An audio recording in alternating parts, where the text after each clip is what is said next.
Hey everyone, Wayne here, and thank you for joining me on my channel. And today I've got a special guest, Jimmy.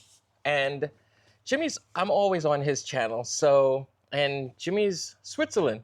He doesn't talk politics, but here I want to get him to be free to express some stuff, and I'm going to probably pull it out of him and see where he stands on a couple of things that aren't necessarily real estate related, more it's a side product. So, that being said, thank you for joining us. If you like this type of content, please like, subscribe, share, hit the notification bell so I can hit you with the latest stuff. This is a fast moving topic. So, let's jump right into it. We are talking about the New York City mayoral election that just recently happened, and it's Mr. Mamdani who's going to be taking over. They're giving him the keys, Jimmy. I They're know. giving him the keys to Hey, run the biggest economic we city. just did a video on it on the real estate part, how it's going to affect Florida, and I think All it's right. going to affect Florida big time real estate. But what it's going to do to New York, Yeah.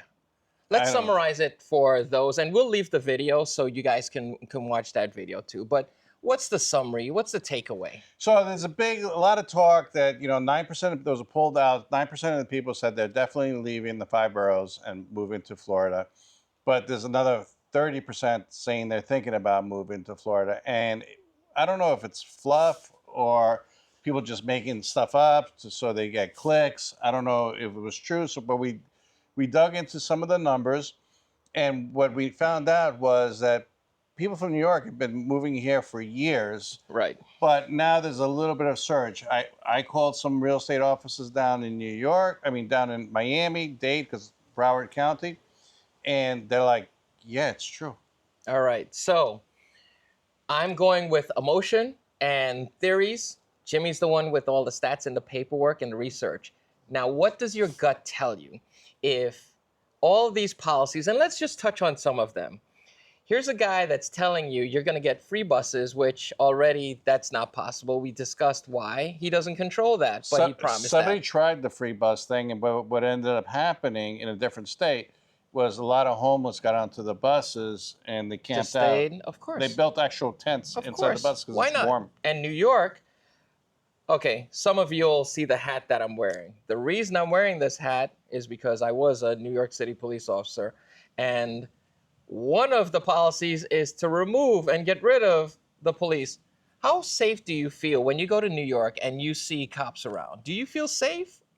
Yeah, no, I love when I go to New York and see cops on every corner. So do the tourists. You know why? Because when I worked there, they Yeah, told but me that. let me ask you a question. I grew up in the five boroughs too in Long Island. I mean, they're doing like Times Square, Battery Park, areas like that. But So here's the thing. Statistically, if there's a call and a police officer needs to get someplace, he's about 2 minutes and 30 seconds away. really, That's our anywhere in the response. five boroughs? That's our You're response talking about time. Brooklyn, all that? Yep. That's the response time. And myself, I know 2 minutes is a long time. So they've been working on that. That number might be off.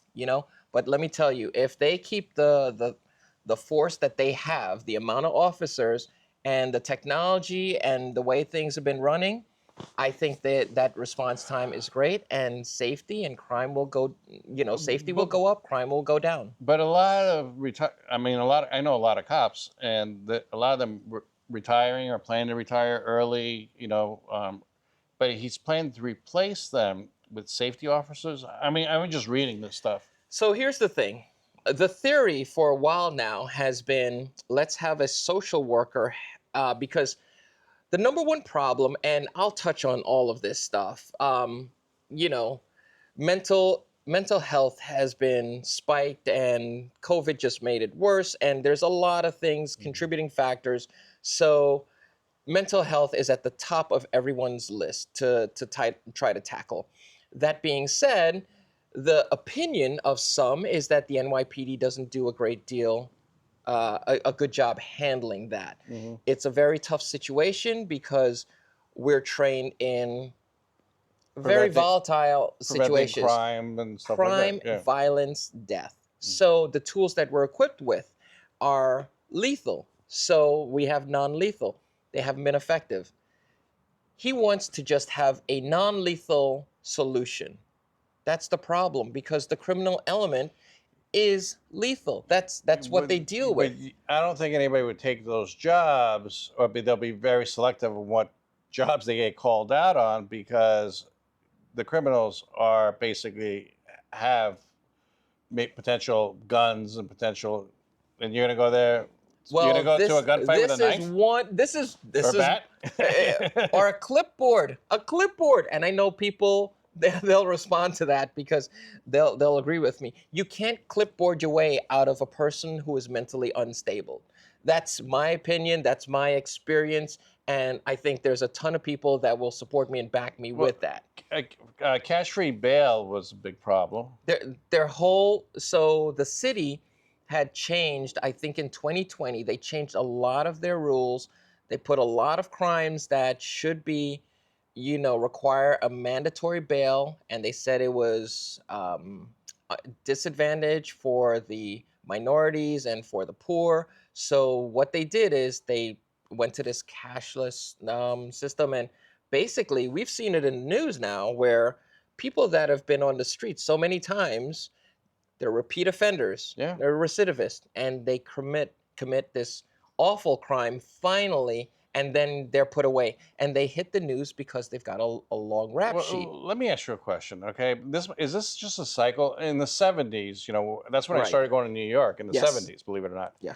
And Bring then that in up for 80 people. Let yeah. them know how bad it was. In the 70s, you ever hear the old saying in the 70s, oh, you're going to 42nd Street, with all the peep shows and all that, and prostitution, drugs, this and that. Exactly. And then when it got cleaned up because of Rudy Giuliani and a few other people, obviously I was growing up then over there, and now you went down to 42nd Street, it's like Disney. Yes. Okay. And everyone, they're artists on the street, they're food vendors, it changed, and that's what's going to happen. So what Jimmy is alluding to, and I agree with him, is basically it's going to get bad, it's going to get awful under this guy, and then someone's going to come along and clean it up. They're going to do gentrification. But now, with that being said, let's slide right back into real estate. That's an opportunity, right? To buy. And then you don't really have to do anything, because if you're wealthy enough to buy those buildings, you're going to hold on to it, not do anything, wait this guy out 4 years, 8 years maybe, and then the people are going to vote him out. And then it happened in San Diego, San Francisco. The place went down, including areas of San Diego, and like storefronts all closed, everything. People went in there and they're starting to buy the stuff. I think they do it on purpose. I'm not trying to be a conspiracy theorist. No, yeah, you can. But I think that there's minds behind this thing. Okay, let's. This is the puppeteers. He's bring, the puppet. Yeah, That's let's bring everything down, collapse everything. Make it really bad. We'll stay away so we don't get hurt. Exactly. And then we'll go in there, we'll buy everything, and then we'll kick everybody out and clean it out. Clean it up. It happens. Nothing It's a for cycle. Nothing. You know Hell's Kitchen, right? Yes. When New York was first coming. There was a reason it was called Hell's Kitchen. It was. It was called Hell's Kitchen. I'm talking about this is the 1800s, but and then turn of the century. But then it became such an affluent area. The high restaurants, pre-war buildings, or these beautiful brick buildings, best restaurants. Let's talk about Harlem. I love going to Hell's Kitchen and eat. As a cop, I'd go over there. It was a great place. You think I would do that before? I worked, all over the 5 boroughs. Like I would go to Harlem, the brownstones there and stuff, and in the 80s, and it was rough in some areas. Okay, but try to buy something in Harlem now. What about the newest one, Brooklyn, Flatbush? Flatbush. Now, as a kid, I went to Flatbush. I went to Times Square too. Now, folks, we're aging ourselves here. Oh yeah, we're definitely aging ourselves. It's fine because we're talking from experience. I went to the movie theater in Times Square, and you can Google and see how long ago this was, but there was smoking in the theater. It was just normal, and there was smoking of the funny stuff. So I went there and I left all high because this is what's going on in Times Square, and there was no law around to take care of it. People weren't allowed to enforce. So are you saying at the end of the day, this is a controlled, like, I think there's money behind this that I think if they wanted to stop Mamdani. Listen, let me put it to you this way. Here is a great business that I've got. Ice cream shop sells out every Friday and Saturday night, right? Mm-hmm. And now I've got two people I can give the keys to. One with no experience and says, we're gonna give away the ice cream, and we're gonna leave the doors open and all that stuff. And we've got someone else who's ran a shop, ran a business, and has increased its value.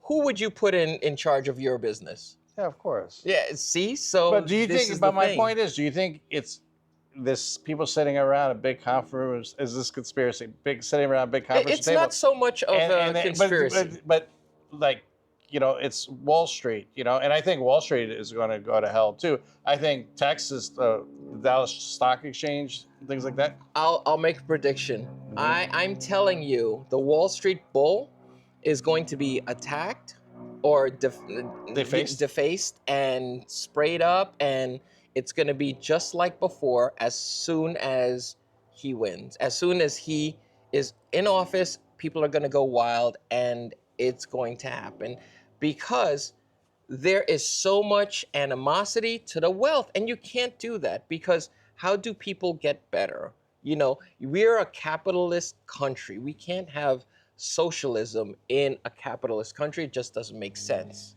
I just think this is a controlled system, that's a controlled thing that's happening right now. Oh, it's controlled because the money behind him, the campaign, again, someone with no experience, no history of doing this stuff comes along and is at the top of the pyramid. They want to rush the decline. It happened, San Diego, San Francisco. It's been tried. It's been done. But it's been proven. I did a little research. It's been proven to work.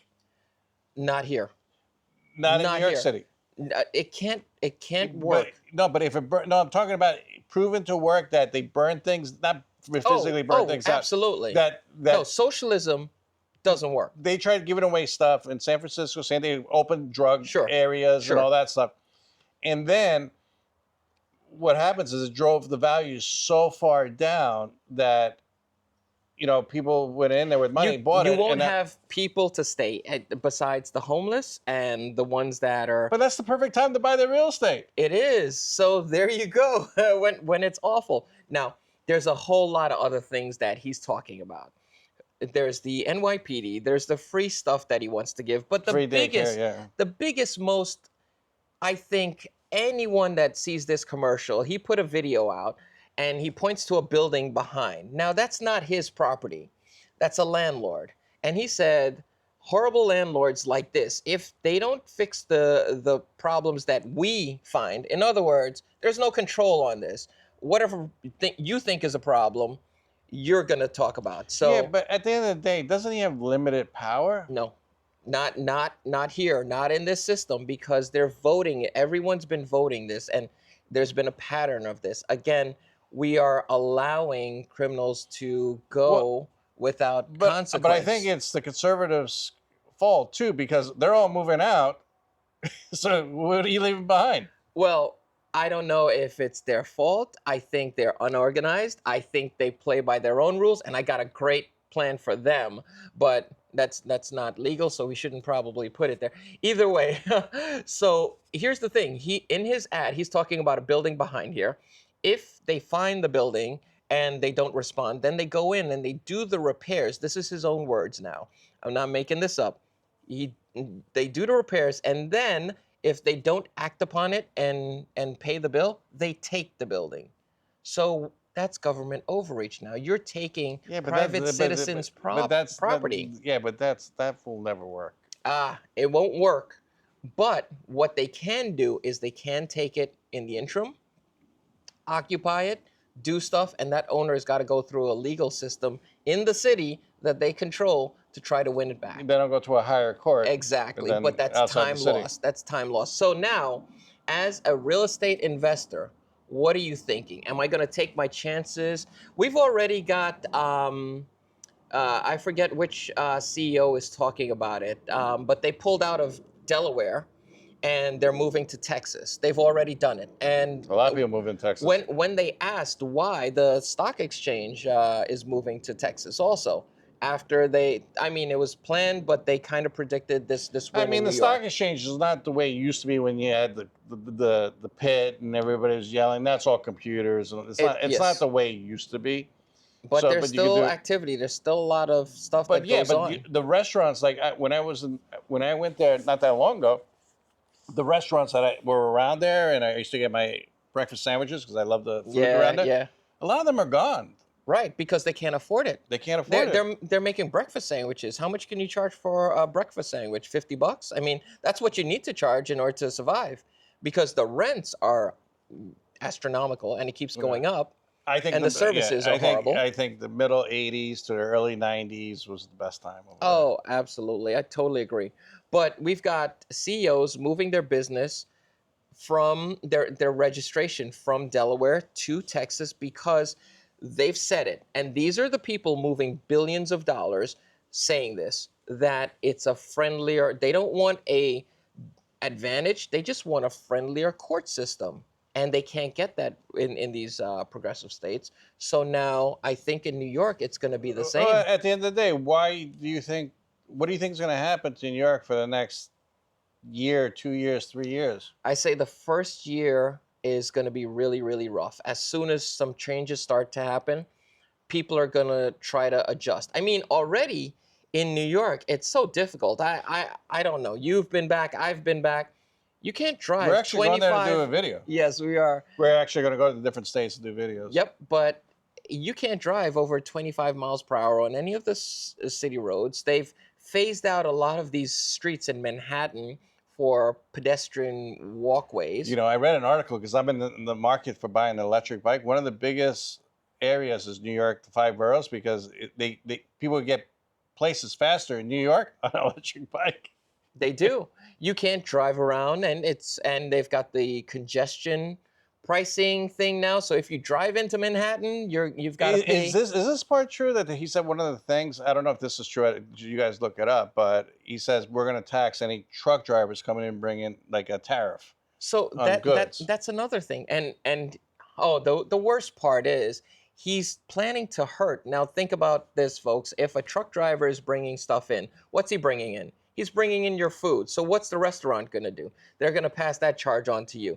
If you can't afford it, the restaurant's not going to stay open. They're not going to be there. It's going to be a vacant spot. What are you going to put in that vacant spot? I mean, this is simple math. Again, he comes out and says outlandish stuff, and that's his own doing. He said if Netanyahu comes back to New York, he's going to arrest him. Yeah. First of all, you know nothing about that. And that's diplomatic immunity. You don't have the authority. So again, this guy has gotten elected by saying stuff. To me, that's 90%. Where are the fact checkers? Where are the fact checkers that were saying, nope, that's not possible. No, you can't do that. You definitely made this into a political video. This is a political video now. And we won't do that. But we want to talk about things that are relative, current, and we want to be honest. And we want to have different opinions, and we want to share them with you. So, folks, listen to me. If you like this type of stuff, I love the follow, please. And get more guests like Jimmy that have, you know, a Switzerland neutral view to come on and talk to me. But here, we're going to talk about real estate. We're going to talk about traveling, where real estate is moving. And we've got basically a lot of services that we hope to make your move, your relocation, whether it's to Florida or another state, convenient and white glove service for you. Thanks again. And what do? They just call you? They just call and follow the link. We'll have any means that you can think of to get in touch with me, smoke signals, whatever it may be. You'll be able to get in touch with us. Thank you for joining. All right. Thank you for having me on.